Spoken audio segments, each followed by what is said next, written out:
કેનેડાના બ્રેમ્પટનમાં એક દુઃખદ માર્ગ અકસ્માતમાં ભરૂચ જિલ્લાના આમોદના 25 વર્ષીય યુવકનું મોત નીપજ્યું છે.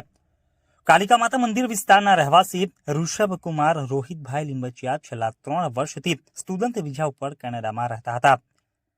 બ્રેમ્પટનમાં બનેલી આ દુર્ઘટનામાં ટ્રક અને ઋષભકુમારની કાર વચ્ચે ગંભીર અકસ્માત સર્જાયો હતો. ઘટના સમયે ત્યાંથી પસાર થઈ રહેલા એક વાહન ચાલકના કારમાં ડેશકેમમાં આ સમગ્ર ઘટના કેદ થઈ હતી, જે વિડીયો હાલમાં સોશિયલ મીડિયા ઉપર વાયરલ થયો છે. આ દુઃખદ સમાચાર મળતા જ આમોદનગરમાં શોકની લાગણી છવાઈ ગઈ છે. ખાસ કરીને લીંબચિયા પરિવાર ઉપર આભ તૂટી પડ્યું છે.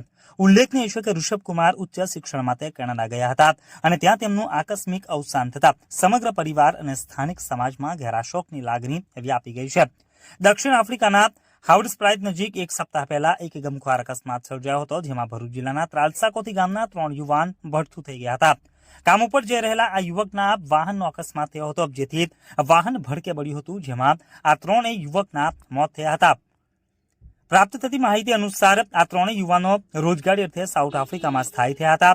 7મી ફેબ્રુઆરીએ સવારે તેઓ પોતાના કામ માટે વાહનમાં જઈ રહ્યા હતા. એ દરમિયાન અચાનક અકસ્માત સર્જાયો હતો. અકસ્માત બાદ વાહનમાં આગ લાગી હતી, જેથી અફરાતફરીનો માહોલ સર્જાયો હતો. આગની ભયાનક જ્વાળાઓમાં 3 યુવાન ગંભીર રીતે દાઝી ગયા હતા, જેના કારણે તેમના મૃત્યુ નીપજ્યા હતા. મૃતક યુવાનોની ઓળખ શહેજાદ ભાગ્યશાલી, સુફિયાન ભાગ્યશાલી અને મુસ્તકીમ દેસાઈ તરીકે થઈ હતી. જે બાદ બ્રેમ્પટનમાં ટ્રક કાર વચ્ચે ગોઝારો અકસ્માત સર્જાયો હતો, જેમાં ભરૂચ જિલ્લાના યુવકનું કરુણ મોત નીપજતા વતન આમોદમાં શોકની લાગણી વ્યાપી ગઈ હતી.